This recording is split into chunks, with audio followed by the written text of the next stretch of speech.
우리 주님의 은혜와 평강이 우리 가운데 임하기를 빕니다.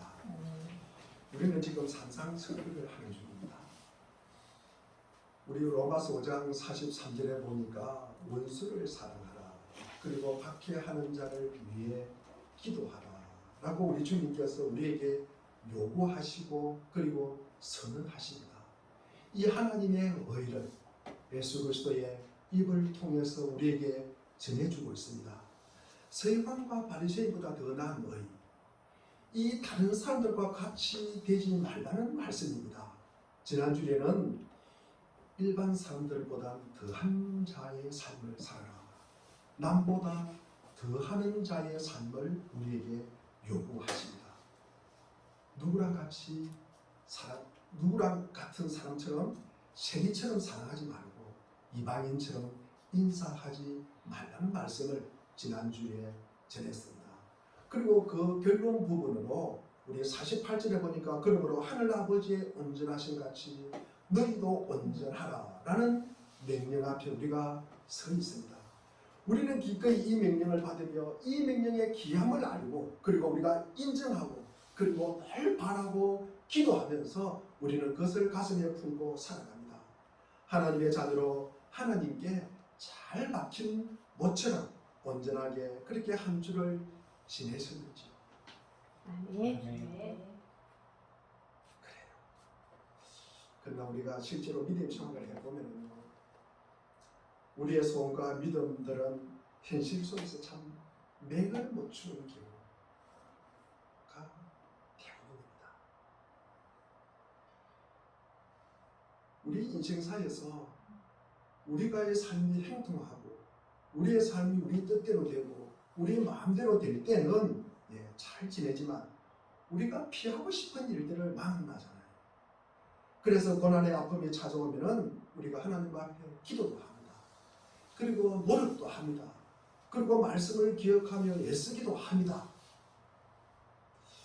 그러나 우리의 믿음은 참 연약하다.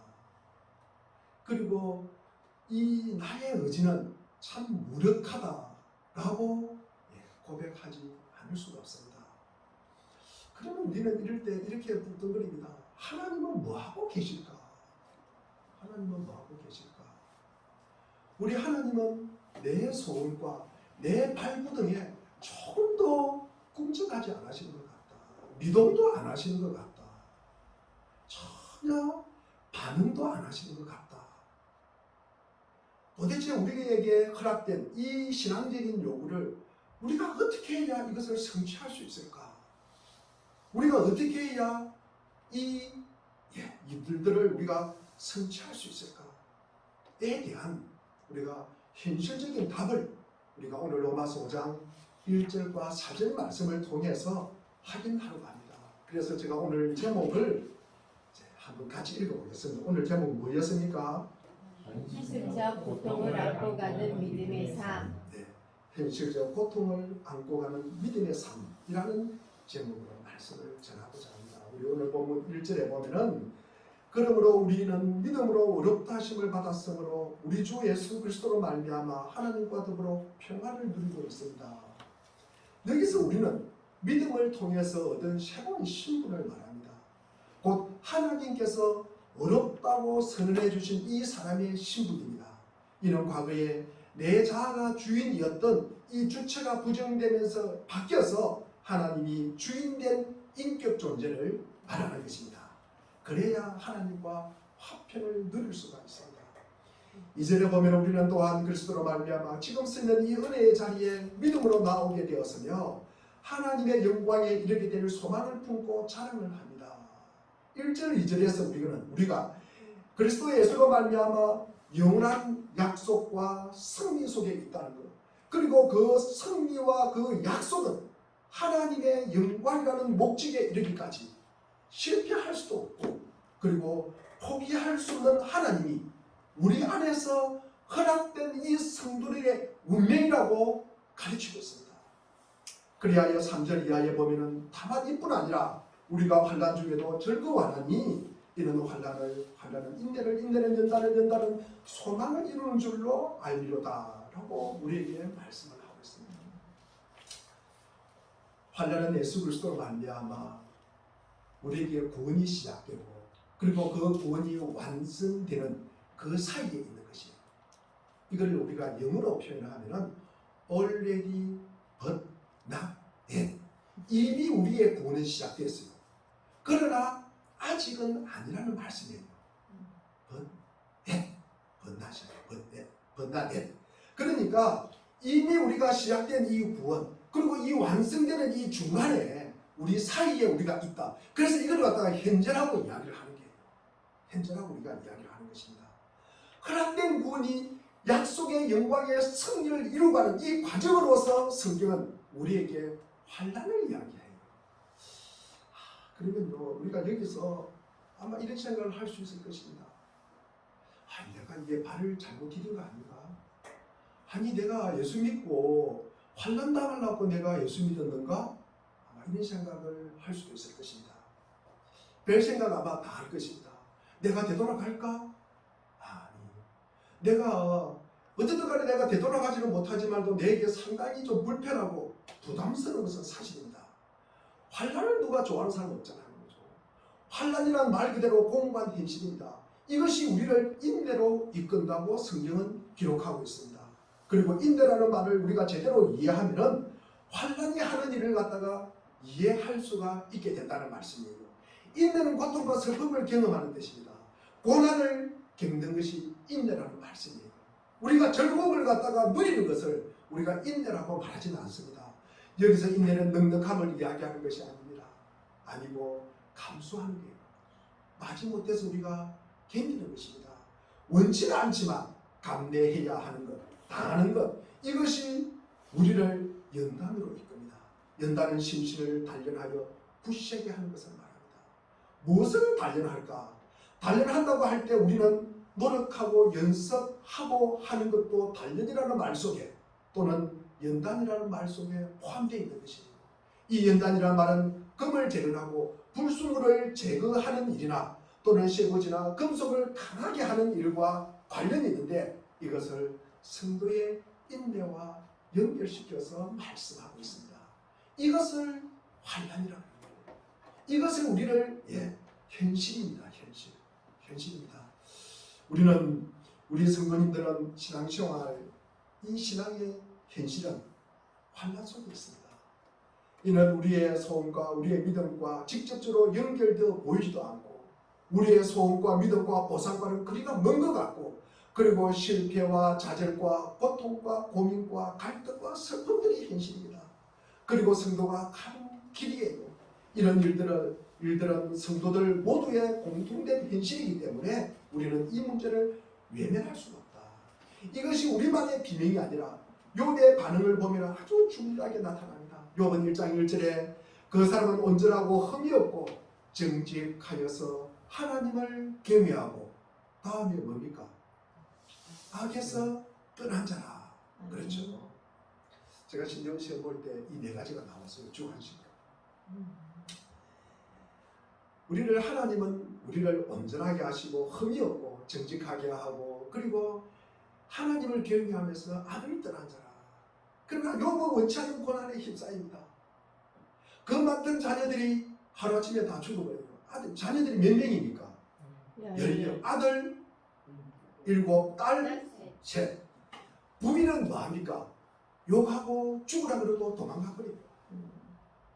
그 만든 재산 바람이 불고 매직이 침입해서 다 없어져 버립니다. 그리고 본인의 몸은 어떻습니까? 아파요. 너무 가려워가지고 기와장으로 그것을 끌고 제 위에 앉아 있습니다. 그가 하나님 앞에서 울부짖는 비명은 현실 속에서 우리의 비명과도 다를 바가 없습니다. 하나님은 진짜 공의로우신가?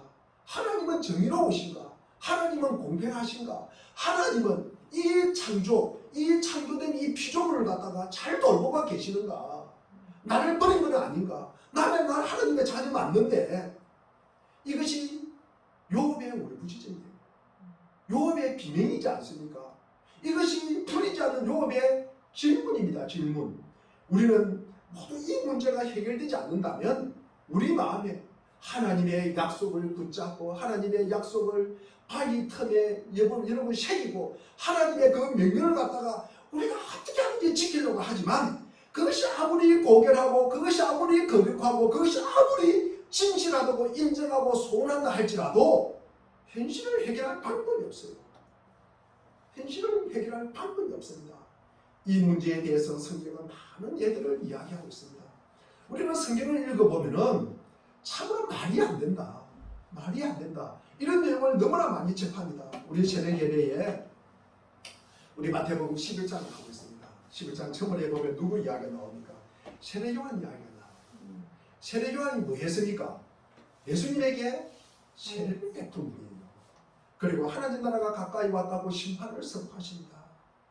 그러나 헤로디야, 이 헤롯이 자기 제수씨 이름이 누구예요?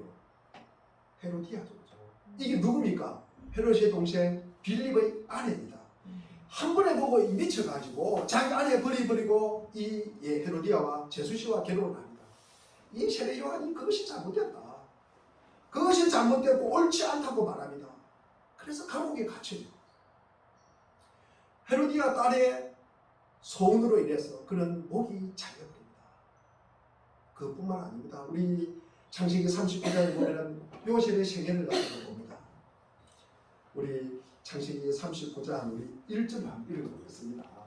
1절 시작. 요셉이 이집트로 끌려갔다. 요셉을 이집트로 끌려간 이스마엘 사람들은 바로의 수장인 경호대장 이집트 사람 보디발에게 요셉을 팔았다. 주님께서 요셉과 함께 계셔서 앞길이 잘 열리도록 그를 돌보셨다. 요셉은 그 주인 이집트 사람의 집에서 살게 되었다. 3절 읽으세요. 그 주인은 주님께서 요셉과 함께 계시며 요셉이 하는 일마다 잘 되도록 주님께서 돌봐주시는 것을 알았다. 주인은 요셉이 눈에 들어서 그를 신복으로 삼고 집안일과 재산을 모두 요셉에게 맡겨 관리하게 하였다. 우리 5절 같이 읽겠습니다. 시작. 그가 요셉에게 자기 집안일과 그 모든 재산을 맡겨서 관리하게 한 그때부터 주님께서 요셉을 주시고 그 이집트 사람의 집에 복을 내리셨다. 주님께서 요셉의 복이 주인의 집안에 있는 것이든지 밖에 있는 것이든지 그 주인이 가진 모든 것에 미쳤다. 요셉의 종의 생활입니다. 하나님이 그와 함께 하셔서 행동하게 하시면 주인이 알아봅니다. 그 주인집은 복되게 하십니다. 그러나 이 문제는 사실 많은 질문거리를 갖다가 우리에게 던집니다. 요셉의 아버지가 누굽니까? 아니, 야곱이잖아요. 야곱. 그렇죠. 예. 이세. 야곱으로부터 특별히 사랑을 받은 아들이에요. 이 요셉이. 그렇죠. 자, 형들에게 미움을 받아서 그들이 요셉을 죽이기로 합니다. 그렇죠. 그러면은 이 요셉의 맏형이 누굽니까? 맏형이 로벤이 아우들을 말려서 간신히 살리지만 이 요셉을 팔자고 제안하는 사람이 누굽니까? 유다죠. 유다의 제안으로 이스마엘 사람에게 은 20에 팔아버립니다. 요셉은 팔려서 목숨은 건지지만 애굽 땅에서 종노릇 합니다. 우리 사랑하는 물된 동산교회 교우 여러분, 사실 우리의 신앙 현실보다 더 근본적으로 인생이라는 현실 속에서 기가 막힌데도 요셉만큼 기가 막힌 인생이 있을까? 그렇죠? 형들이 죽이려고 했는데 간신히 살아나서 종이 되어서 목숨은 구했지만 생전 처음 보는 땅에서 처음 보는 사람들 밑에서 종노릇 해요. 얼마나 자기 신세가 한탄스럽고 고통스럽겠습니까? 이때 요셉은 나이가 얼마 정도 됐겠습니까? 17살. 10대잖아요. 10대입니다. 요셉이 아마 10대 아마 이런 일을 당하면 정신이 없었을 것입니다. 그런데 하나님은 요셉과 함께 하셔서 그를 행동하게 하십니다. 그러면 여러분들은 금방 이 질문이 아마 나올 것입니다. 하나님은 뭐하고 계시다가? 하나님은 형들이 우물에 빠뜨리고 그리고 죽이려고 그러고 그 다음에 팔라고 할 때 하나님은 뭐하고 계셨을까? 애굽에서 종로를 할 때 종으로 팔려갈 때 하나님은 뭐하고 계셨을까? 아니 종된 다음에 오셔가지고 복 주신다 그러고 함께한다 그러고 사랑한다 그러고 아니 이것이 우리가 마땅히 한번 생각해 볼 문제잖아요. 그 전에 좀 해주면 안 됩니까? 그 전에 8년 하기 전에 종로도 하기 전에 좀 우리 하나님이 오셔서 해주면 안 될까? 우리 하나님은 병 주고 약 주시는 분일까? 우리가 이런 생각을 할 수가 있습니다. 우리가 여기서 요셉의 생에 이게 굉장히 중요한 부분은 여러분 우리가 평생 믿음 생활을 하면서 하나님의 일하심과 우리가 생각하는 것과는 같다 다르다? 다르다. 이 다르다는 것을 분명하게 보여주는 사건이기 때문에 그렇게 중요한 부분입니다. 요셉이 자기 목적을 가지고 자기의 방법과 자기의 수단과 자기의 은혜로 하나님께 영광을 돌리는 것과 하나님께서 요셉을 통해서 영광을 받으시는 것이 같아요 달라요? 다르다는 거죠. 그럼 우리에게 적용해 보겠습니다. 우리가 우리의 목적을 가지고 우리의 은혜로 우리의 방법과 수단을 가지고 하나님께 다 영광을 돌리기를 원합니다. 우리가 돌리기를 원하는 것과 하나님께서 우리를 통해서 영광을 받으시는 것과 이것이 같아요 달라요? 다르다. 우리가 평생 믿음 생활을 하면서 이게 납득이 되어야 됩니다. 이게 이해가 되어야 됩니다. 여러분 이것이 이해가 안 되면요 우리가 평생 믿음 생활을 하더라도 우리는 원망과 불평과 주님을 떠날 가능성이 많다. 우리의 현실적인 문제를 따지고 보면 하나님이 우리에게 원하시는 때에 찾아오지 않는다는 게요. 우리가 원하시는 때에 찾아오면 얼마나 좋겠습니까? 내가 원하는 때, 내가 원하는 방식으로, 내가 원하는 목표를 이루어주지 않는 게 하나님은 다른 것으로 도우십니다. 다른 것으로 도우십니다. 그럼 무엇으로 도우실까? 오늘은 요셉 이야기를 통해서 풀어나가려고 합니다. 요셉의 고생의 이야기를 풀어나가려고 합니다. 그 내용을 쭉 보면 이 요셉이 고통을 견디게 하는 것, 이것은 우리 하나님이 책임져요. 우리 요셉이 억울함을 당해요. 그것을 참게 하는 것은 우리 하나님이 도와주신다. 우리의 삶도 마찬가지입니다. 우리를 갖다가 고통을 견디게 하는 것은 우리 주님이 도와주셔요. 아멘. 우리가 억울함을 당했을 때 이거를 참게 하는 것은 우리 주님이 도와주셔요. 아멘. 그런데 억울함이나 고통을 면하게 하거나 이것을 갖다가 해결시켜주는 일에는 하나님이 영안에서 개입을 안 하시는 것 같아요. 개입을 안 하시는 것 같아요. 여러분, 제가 교회를 다니면서 많은 설교를 듣습니다. 여러분, 교회 안에서 우리가 교회 다니면은 고난도 없고 아픔도 없고 고통도 없고 그리고 슬픔도 없다. 우리 교회 다니면 만사 형통한다. 예, 그건 거짓일 가능성이 많습니다. 여러분, 거짓일 가능성이 많아요. 우리가 이 문제는 창세기 39장 우리 19절과 23절을 보면 나옵니다. 우리 19절부터 한 절씩 교대로 제가 읽어보겠습니다. 우리 19절 문제를 먼저 읽겠습니다. 주인은 자기 아내에게서 당신의 종이 나에게 이 같은 행패를 부렸어요 하는 말을 듣고서 화가 심히 올랐다. 누가 화가 났다는 것입니까? 주인 누굽니까? 보디발. 그죠? 보디발. 20절 읽어보겠습니다. 시작. 요셉의 주인은 요셉을 잡아서 감옥에 가두었다. 그곳은 왕의 죄수들이 가는 곳이었다. 요셉이 감옥에 갇혔으나 21절이나 주님께서 그와 함께 계시면서 돌봐주시고 그를 한결같이 사랑하셔서 간수장의 눈에 들게 하셨다. 22절.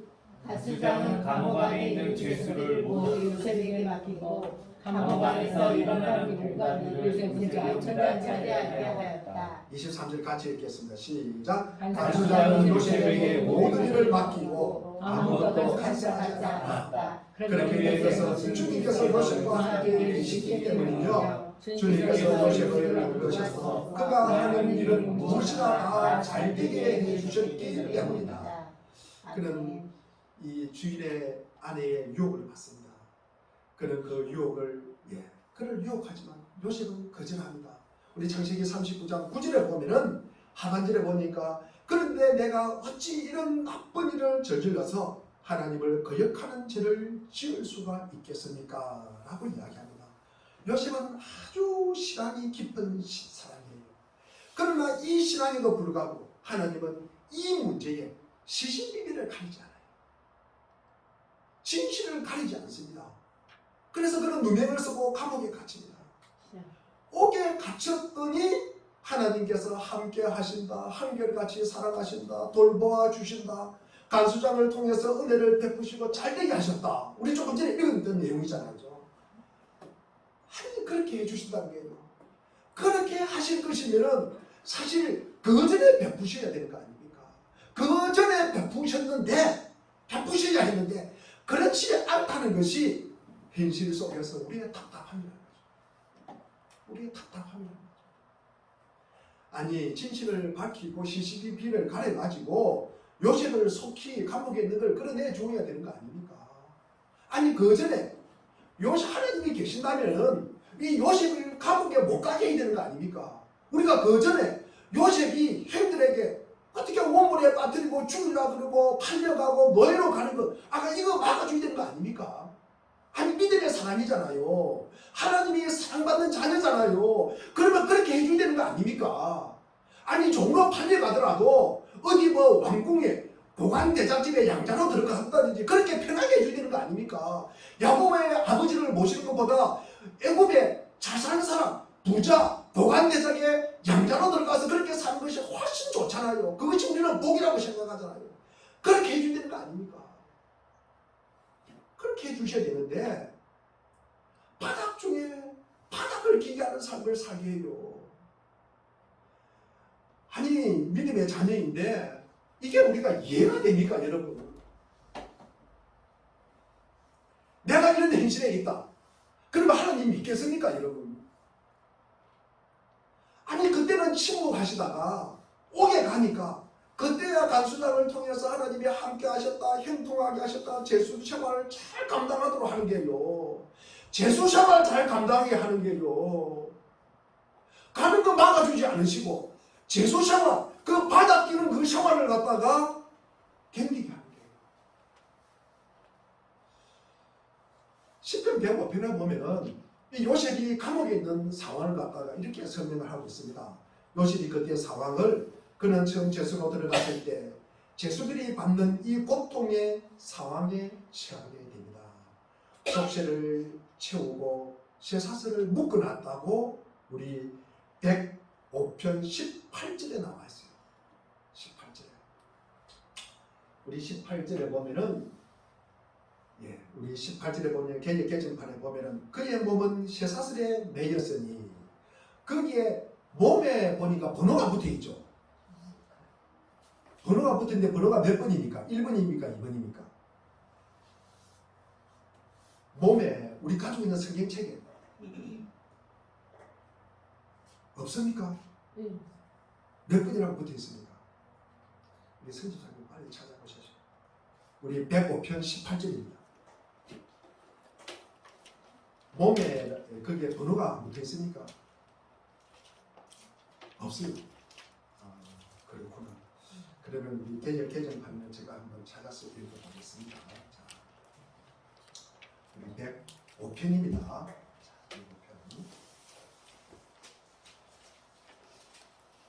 105편 18절입니다. 18절. 우리 찾으신 분 한번 같이 읽겠습니다. 개정판입니다.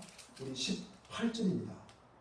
시작. 그의 말은 창고를 찾고 그의 몸은 쇠사슬에 매였다. 몸 앞에 번호가 붙어있는 몇 번 붙어있습니까? 1번? 2번. 그러면 2번 제일 밑에 페이지에 가면 뭐라고 되어 있습니까? 혼. 그렇죠. 이게 이제 히브리어로 혼입니다. 혼이. 그래서 2번이라고 붙어있는데 이 혼이라고 되어 있습니다. 히브리어를 이렇게 보면은 혼이 쇠사슬에 매였다라는 뜻이에요. 그러니까 우리가 이것을 지역하면은 쇠사슬이 혼을 깨뚫었다. 쇠사슬이 혼을 깨뚫었으니까 넋이 나간 거예요. 정신이 없는 거예요. 혼비백산했다는 거예요. 지금 이것이 요셉이 감옥에 있는 상황이에요. 혼비백산, 아무 정신이 없다. 아무 정신이 없다. 그는 아직도 신앙을 잘 지키고 있지만 그것에 대한 보상을 받지 못합니다. 잘 믿었는데 아버지 떠나게 되고 형들에게 팔리게 되고 그리고 종노릇도 하게 되고 지금 감옥까지 왔습니다. 여러분 살아가면서 내가 믿었던 사람에게 발등이 찍히면 그거 슬프잖아요. 누구도 남도 아니고 원수도 아닌 형들이 자기 어머니는 다르지 말도 같은 아버지 있는 핏줄인 이 피부치가 자기를 팔았대요. 이게 여러분 이해가 됩니까 여러분? 여러분 하나님이 어찌하여 내게 이런 일이 생기게 하일까? 하소연 할 수밖에 없습니다. 인생이 무엇이고 믿음이 무엇인가에 대한 질문 앞에 붙잡히는 거예요. 여러분 인생에 환난을 당하고 잘 풀리지 않고 공부하면은 우리가 근본적인 질문을 할 수밖에 없습니다. 가장 중요한 것이 이렇게 고통스러운데 내가 계속 살아야 되나? 내가 계속 살아야 되나? 그리고 인생이 뭐냐? 인간이 뭐냐는 질문을 하게 됩니다. 신앙과 이상에 대해서도 물을 수밖에 없습니다. 사람이 산다는 것이 무슨 가치가 있을까?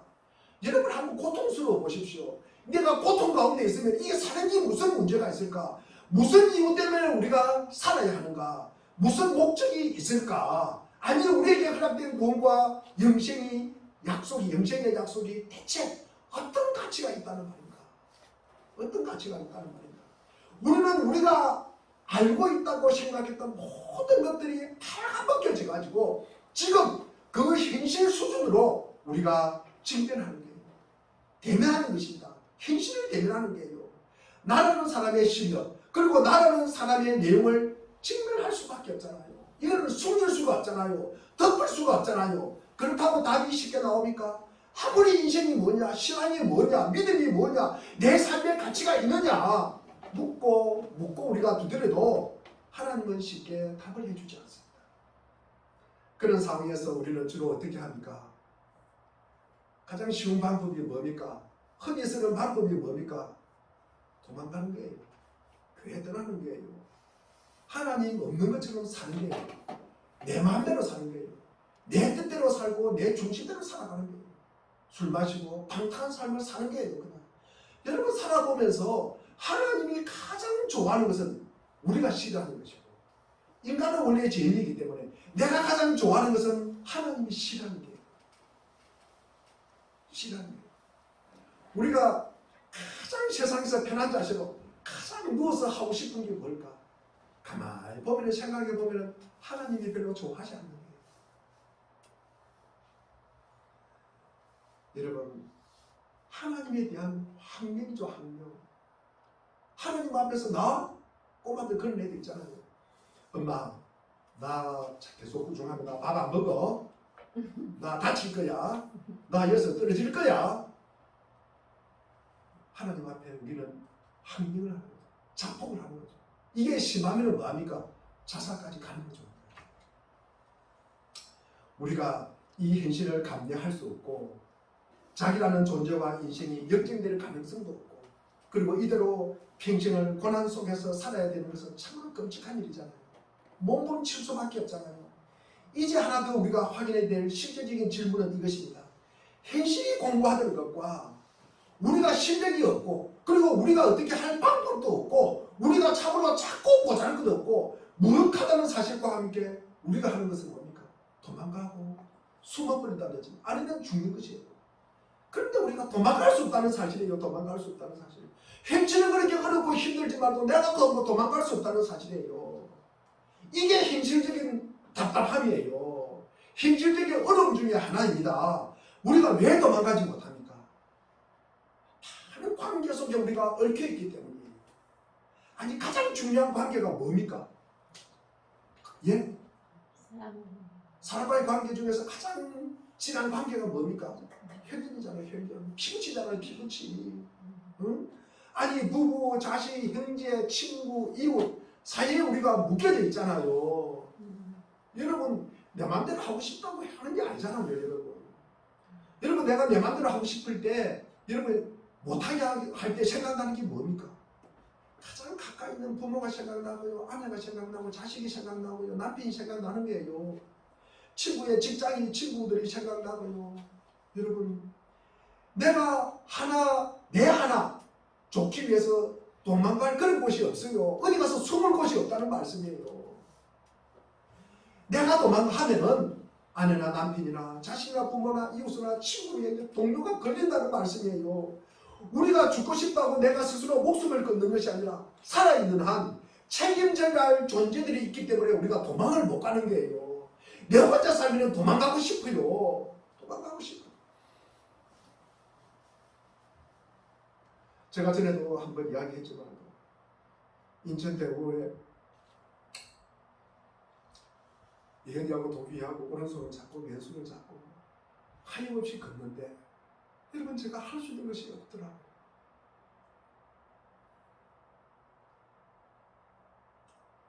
우리가 도망갈 수 없습니다. 여러분.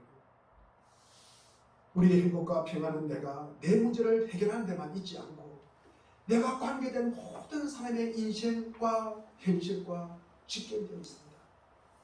우리 성도 중에 누가 한번 아프다는 문자를 받아보십시오. 여러분 우리 회원 중에 누가 아프면 재난이에요. 제가 밥을 못 먹습니다. 여러분 누가 하나 문제가 생기면 우리 모두에게 재앙이에요. 재앙. 이여름 선생님께서 살아가시기 전에 회심하면서 기독교 신자가 되어 글을 갖다가 내신 내용이 있습니다. 인간과 인생이 얼마나 무력하고 인간이 어떻게 자신의 행복을 다 책임질 수 없느냐 하는 이야기를 이런 식으로 표현을 합니다. 말하자면 재앙이란 느닷없이 찾아오는 것. 한밤중에 걸려온 저와 한 통으로 그만 모든 평화가 깨어지고 행복이 조각조각 난다는 것입니다. 여름 선생의 딸에게서 전화가 온 것입니다. 손자가 아픕니다.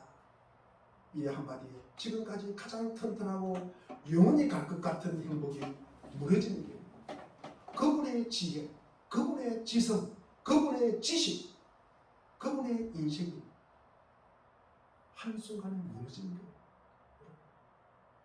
우리가 가지고 있는 현실이라는 것은 여러 사람들과의 관계 속에 묶여 있어서 그것이 족쇄같이 나를 현실에서 도망가지 못하게 합니다. 하나님, 현실을 해결해 주시든지 안 그러면 나를 갖다가 도망가게 하시든지 마음 편하게. 이거 둘 중에 하나를 해야 되는 거 아닙니까? 이것이 저의 소원이었습니다. 이것이 우리의 소원입니다. 그러나 하나님은 그렇게 하지 않는 거예요. 지금 보는 대로 요셉을 파는 것은 그의 행동입니다. 우리 인생 속에서 자기를 위하여 고민하고 자기 자신을 위해서 걱정하는 것은 걱정, 근심 중에서 가장 작은 것입니다. 내 문제, 내가 감수하면 됩니다. 그런데 내 아이가 아파요. 내 아이에 문제가 생겨요. 내 남편에게 문제가 생기고 내 아내에게 문제가 생겨요. 내가 사랑하고 책임져야 할 누군가에게 일어날 일이 우리를 더욱 슬프게 하고 곤란하게 한다는 것입니다. 이때 우리는 참 무력하다. 아프거나 사고를 당했거나 책임질 일이 생겼을 때 우리가 할 수 있는 것은요 별로 없습니다. 여러분 뭐 대단한 거 할 것 같죠? 여러분 기도도 잘 안 됩니다. 그때 하는 일은 뭡니까? 성질되는 것밖에 없습니다. 그 봐라 내가 그러지 말랬잖아. 거기 가지 말라고 그랬잖아. 거기 올라가지 말라고 그랬잖아. 그거 하지 말라 그랬지. 이것밖에 별로 할 말이 없어요. 여러분 우리의 현실을 가장 괴롭히는 것은 요셉처럼 우리에게 묶어준 사람들입니다. 오죽하면 이 사람 말고 누구랑 결혼했어도 이것보다 나았을 것 이런 생각을 하게 됩니다. 그러나 성경이 이 이야기를 하는 것은 그 사람이 너의 원수가 아니라는 말씀입니다. 형들은 요셉을 팔았습니다. 그들이 선한 이유로 판 건 아닙니다. 그러나 창세기 우리 45장 7절 8절을 보면은 하나님이 나를 형님들보다 앞서서 보내신 것은 하나님이 크나큰 구원을 베푸셔서 형님들의 목숨을 지켜주시는 것이고 또 형님들의 자손을 이 세상에서 살아남게 하시는 것입니다. 8절 우리 같이 읽겠습니다. 시작. 그러므로 실제로 나를 이끌어 보낸 것은 형님들이 아니라 하나님이십니다. 형님들이라는 누구라고요? 하나님. 요셉은 나중에 깨달았습니다. 우리가 고통스럽게 책임을 져야 하고 도망갈 수 없게 나를 붙들고 있다는 이 생각, 이 현실을 삶의 실제 저 환란을 이루는 모든 구속 요소들, 나를 옥죄고 있는 모든 구속 요소들, 때든 시대든 국가든 사회든 헬렐이든 나의 무슨 신분이든 나의 직이든 하다못해 유전자까지도 모두 합해서 하나님이 우리를 만들어 가시는 손길인 것입니다. 요셉이 그것을 깨달은 거예요. 아멘. 당신들이 나를 이리로 보낸 것이 아니라 누가 보냈다고요? 하나님. 하나님이 보내셨어요. 하나님이 보내셨다면 하나님이 개입하고 있는 거 아닙니까? 우리 창세기 50장 20절도 형님들은 나를 해치려고 하였지만 사람들은 오히려 그것을 선하게 바꾸셔서 오늘과 같이 수많은 사람의 생명을 구원하셨습니다. 우리는 우리의 신앙 현실이 고통에서 행통으로 바꿔주는 것이라고 기대를 합니다. 믿음의 보상이 그것이라고 생각을 합니다. 그런데 성경은 오늘 본문 로마서 5장 2절에 보니까 뭐라고 기록하고 있습니까? 우리 5장 2절 한번 읽어보겠습니다. 자, 우리 5장 2절 읽겠습니다. 시작. 또한 우리는 또한 그리스도 또한 그리스도로 말미암아 지금 서 있는 이 은혜의 자리에 믿음으로 나오게 되었으며 하나님의 영광에 이르게 될 소망을 보고 자랑을 합니다. 하나님의 영광에 이르게 될 소망, 하나님의 영광이 우리의 목표가 되는 것입니다. 아멘. 우리의 고난이 행동으로 바뀌는 것이 목적이 아니라 믿음의 보상이 아니라 하나님께 영광에 이르는, 하나님께 영광을 돌리는 것이 우리의 삶의 목표라는 것입니다. 하지만 그것을 이루는 과정은 우리가 조금 전에 요셉의 삶을 보았듯이 환난이라는 거죠. 환난. 하나님은 이것을 견디게 하십니다. 우리 이 시편 105편 우리 17, 18, 19절을 우리 다시 확인해 보겠습니다. 우리 17, 18, 19절 한번 읽어보겠습니다. 시작. 그러나 하나님은 이들보다 앞서 한 사람을 보내셨으니 그의 종으로 불린 요셉이다. 사람들이 그 말에 촛불을 세우고 그 목에 있는 숟가락을 씌웠다. 마침내 그의 예언은 이루어졌다. 주님의 말씀은 그의 진실을 증명해 주었다. 아멘. 주님은 그의 진실을 증명해 주었다. 환난은 인내를 낳는 연단이다. 여러분, 우리 18절에 바른 차고를 차고 그의 몸은 쇠사슬에 매였는데 여호와의 말씀이 응할 때까지라. 여호와의 말씀이 응할 때까지 발에 차고를 차고 그의 몸은 쇠사슬에 매였다. 그의 말씀이 그를 단련하였도다. 환난은 인내를, 인내는 연단을, 심신을 단련하여 훈련하여 굳세게 하는 과정이 하나님이 주인이 되어서 하나님이 주도권을 가지고 그의 목표를 이루기까지 개입하신 것이고 준비하신 것이라고 말씀을 하고 있습니다. 그 말씀이 응할 때까지, 그 말씀이 이루어질 때까지 우리는 이 환난에서 벗어날 수 있다 없다? 없다는 말씀입니다. 없다는 말씀입니다. 우리 사랑하는 물된 동상의 교회 여러분, 하나님에게서 벗어나려고 하지 마십시오. 여러분, 있는 모습 그대로, 있는 모습 이대로 헌신하고 충성하시고 그리고 견뎌내시려 하는 것입니다. 아멘. 그래서 현실은 우리를 괴롭히는 부정적이고 배척해야 할 조건이 아니라 하나님이 우리를 만들어내고 그리고 우리에게 실력을 쌓는 신적 지혜와 능력의 장이라는 게, 여기서 우리가 하나님께 벗어나 버린다든지 우리가 이것을 견디지 못하면 실력이 쌓아지지 않는 거예요. 실력이 쌓아지지 않는 것입니다. 우리는 우리를 옥죄는 것 같고 우리를 붙잡고 날개를 펴지 못하는 것 같고 그리고 모든 장애무들과 모든 족쇄 같고 물귀신 같은 것들이 올가매어서 이런 일들에 대해서 우리는 적극적인 신앙의 눈을 열려야 되는 것입니다. 이것이 우리가 영안의 눈이 열리는 것입니다. 우리는 따지고 보면 훨훨 날리고 싶은 소문 속에 살아갑니다. 그러나 그것들은 이런 것들에 우리가 묶여서 못하는 경우가 대부분입니다. 부모가 병석에 있다든지 자신의 건강이 악화되어서 그리고 물질을 계핍으로 그리고 아내의 반대로 자식의 반대로 때로는 남편의 반대로 부모의 반대로 때로는 동생들을 위해서 대학을 포기하고 무슨 공장에 가서 직공 생활을 하거나 자신의 꿈을 접고 동생들을 위해서 희생한 사람들을 우리는 많이 만나게 됩니다. 이는 무엇을 듣고 무엇을 포기하는 것은 세상적인 가치에 있어서의 포기이지. 그러나 우리가 하나님의 한 영혼을 만드는 과정에서는 우리가 희생과 포기라는 것은 없습니다. 우리가 하나님의 사람을 만드는 일을 보면은 요셉은 나중에 이런 자가 됩니다. 우리 시편 105편 20절과 21절 22절을 보면은 왕은 사람들을 보내어 그를 석방하였다. 모든 백성의 통치자가 그를 자기의 몸이 되게 하였고 그를 세워서 하나님의 살림을 나라의 살림을 살피는 제사로 삼아서 자기의 모든 소유를 주관하게 하며 그의 뜻대로 모든 신하를 다스리게 하며 원로들에게 지혜를 가르치게 하였다. 그는 총리 자격이 생긴 것입니다. 하나님의 인도하심 따라 그 환난을 견뎌내었더니 다시 말해서 실력이 생겼다는 것입니다. 실력이 생겼다는 것입니다. 총리라는 건자의 권력을 얻고 지위를 얻는 것이 아니라 그만한 능력과 실력을 쌓은 자가 되었다는 것입니다. 하나님이 그의 생애를 통하여 총리 자격이 있게 한 것입니다. 여기서 나타난 대로 그 집의 주관자로 삼아 소유를 관리하며 오늘날로 재경부 장관의 실력을 주고 그의 뜻대로 모든 신하를 다스리며 지금의 총리입니다. 그의 지혜로 장로들을 교훈하며 이것을 말하자면 인생을 알고 인간을 알고 세상에 사는 도리와 분별을 갖고 있다는 뜻입니다. 요셉이 보이는 요셉이 보이는 이 보상을 받는 것이에요.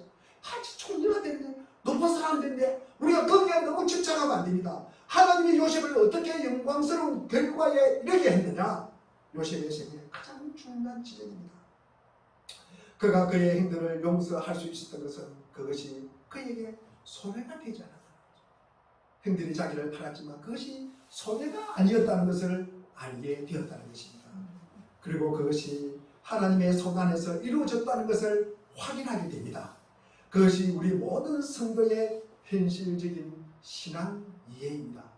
여러분의 삶 속에서 여러분 자신의 실력 없음과 도움을 소원하는, 말하자면 집안의 부모 사이, 그리고 혹은 부모와 자식 사이, 혹은 믿음의 식구들 사이에서 도움을 받기보다는 그들이 원수일 수가 있습니다. 우리는 여보 미안해, 내가 실력이 없어서 당신을 희생만 시켰어. 능력 없는 남편을 용서해줘. 이렇게 우리는 고백해야 합니다. 그러면 아내는 아니야. 여보 당신을 만나서 나는 더 훌륭해졌어. 더 믿음이 생겼어. 당신을 만나서 인내도 생기고 그리고 참을성도 더 생기고 당신을 만나서 인생이 더 성숙해졌어. 겸손함도 알았어. 이 말을 할 수 있어야 합니다. 내가 다른 사람 만나면 이만큼 속이 깊어졌겠어. 여보, 이것이 모든 사람의 경우에 적용되는 것입니다. 이 사람이만 아니었다면 우리가 이 상관만, 이 경쟁자만, 이 원수만 우리가 없었더라도, 그때 그 사건만 없었더라도 하는 식으로 이야기하는 것은 부름받은 자에게는 해당되는 것입니까? 안 되는 것입니까? 해당 사항 없다는 말씀입니다. 성도에게는 이것이 해당되지 않는다는 말씀입니다.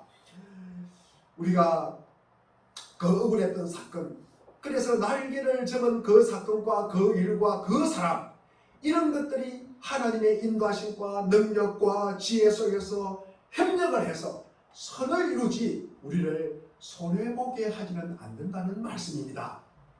우리 사랑하는 물된 동산교회 교회 여러분, 여러분의 신앙은 여러분 자신의 부족함까지도, 여러분의 단점까지도, 여러분의 실수까지도 여러분의 인생의 중요한 요소이고 과정입니다. 저는 남들보다 훌륭하다거나 탁월할 자신이 없습니다. 그런 것은 벌써 오래전에 내려놓았습니다. 다만 하나님께서 저한테 주신 삶을 살아내고 싶습니다. 잘 안되고 자주 넘어지고 실패하지만 하나님이 주신 삶을 살고 싶습니다.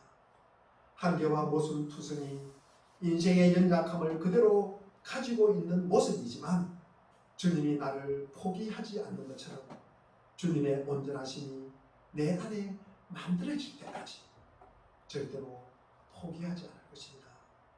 주님의 마음처럼 저 또한 하나님의 온전하심을 담아낼 때까지 여러분 넘어져도 그 일을 하려 합니다. 하나님께서 원하시고 요구하시고 온전함의 기준까지 가는 것이 제 꿈입니다. 그렇게 하기 위해서는 남다른 노력도 수반되어야 하겠지만 저를 향하신 하나님의 의지와 열심히 반드시 그 지점까지 인도해 가실 것을 믿습니다. 요셉은 신앙이 좋았지만 그 보상은 받지 못했어요. 우리의 못난 것이 우리를 더욱더 깊은 진실된 하나님 외에는 답을 줄 수 없는 그 답을 찾아가는 과정이에요. 그 답을 찾기까지 우리를 괴롭히고 자책하게 만듭니다. 그것만큼 큰 일을 하게 하는 것은 없을 것이라고 생각하고 살게 되는 것, 고민하고 살게 되는 것은 신앙의 중요한 과정입니다. 믿음을 갖고 요셉을 승리하게 하신 하나님의 손길과 인도하심이 예수 그리스도를 보내신 사랑의 증거 안에서 우리 생애에 지키시려고 확신하는 오늘의 말씀은 여러분 부름받은 자된 이 인생이기를 주의 이름으로